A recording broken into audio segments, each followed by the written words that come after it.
Welcome back to Hack Hunter, where we review some of the best and worst tattoo artists that are in your cities. Now, in this episode, one of our viewers wrote in from Tyler, Texas, and he was looking for an artist out there that could do a great job with some color realism work. And so, I set the team on it, and here's who we found. Enter Josh Whitt, also known as J Whitt. You can find him working at Tattoo right there in Tyler, Texas. A phenomenal studio. They got a couple amazing artists that work there. If you want to check them out on Instagram, WTattooTX on Instagram, and here are some of the artists that work there. They have an amazing studio. Honestly, a super clean setup, very, very professional looking studio, so I would absolutely recommend going to any of their artists there in general. But today we're going to be talking about J Whitt. J Whitt Tattooer on Instagram. Always do your own research, guys, but let me show you what I found. Bam!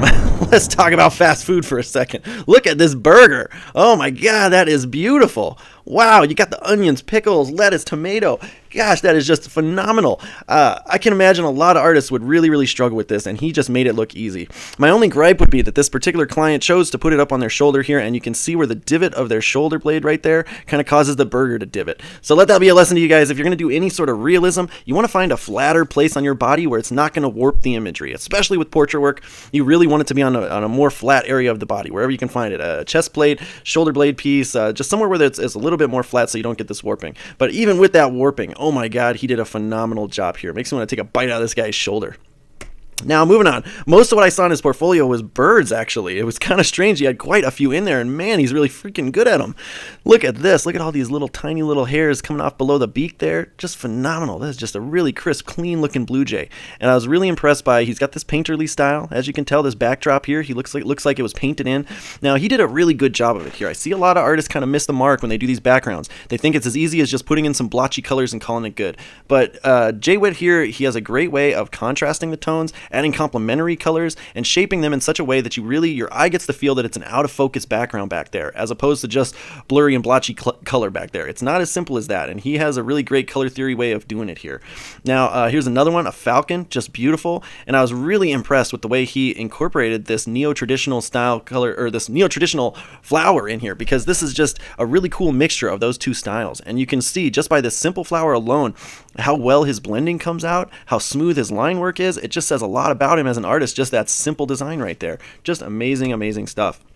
Now, this is one on a hand, and can you believe that? I mean, we see a little bit of redness around there, but man, let me tell you, anybody who has never gotten their hand tattooed, trust me, they welt up, they bleed very easily, and so the fact that he did this, all this color blending, this realism, this really tight detail, and it's still just a little bit of redness, a little bit of puffiness. He did not overwork the skin at all. He has a great application technique, and this is kind of going to show that for sure. Now, here's another one on the inside of an arm. He's just great with these animals. I love it. He doesn't do all the kind of painterly look as in here, but then you get the high definition detail in the mouth. And so I think that's just really, really incredible. Some artists get used to doing that kind of out of focus realism too much. They don't focus on the small details. And I think he does a really great blend of the two here. It's really impressive stuff. Again, with this out of focus background, complementary colors that are in opposition on the color wheel to what's in the foreground. And that's a small little trick that goes a long way. So I can really tell he knows what he's doing when it comes to color. Here's a little squirrel searching for nuts on this dude's arm. Just great hair texture in there. Very cool. For such a small thing, he blended so many different tones of browns and caramel and skin toner in there. Just did a great job. This subtle drop shadow. It really goes a long way to give it this realistic look, like he's really climbing that person's arm. I was very, very impressed with such a small piece like this. Really well done. This one, you guys, you got to go on his Instagram, check it out, because he's got a video of this up, and this image of it does not do it justice. This little trash panda inside her armpit, crawling out of a hole in the tree there. Look at all these textures that he used in the tree here. All these colors, again, complementary colors to each other. He used like kind of a moss green here to give a texture. All those different tones of browns. Just really, really well done stuff. You can absolutely tell he knows what he's doing. I don't doubt that he's booked out quite a ways, because he had such a versatility in his artwork as well. Look at this. Catwoman portrait, just epic looking. The glare off her costume is on point, and something I really got to point out is the out of focus ear right here and the out of focus background. That is just such a subtle difference from when you look in the foreground how crisp, say, the line on her chin right here. See how crisp that is, but then it's out of focus back here. That is just such a subtlety that he incorporated in there. It's time consuming, definitely have to pre-plan that, but it goes such a long way to complementing the piece and showing our eye where to focus. So when you look at a piece like this, you know exactly where you're supposed to look at the detail and what's unimportant detail. He just did a phenomenal job. The other kind of artwork that he does very, very well, I was so impressed to see this, is he does black work very well. So going from that color realism to this black and gray realism stuff is just really impressive. Not a lot of artists can jump back and forth with such ease. And so to see somebody do it this well, see how well those fingers are done, and then I zoom down here on the toes as well.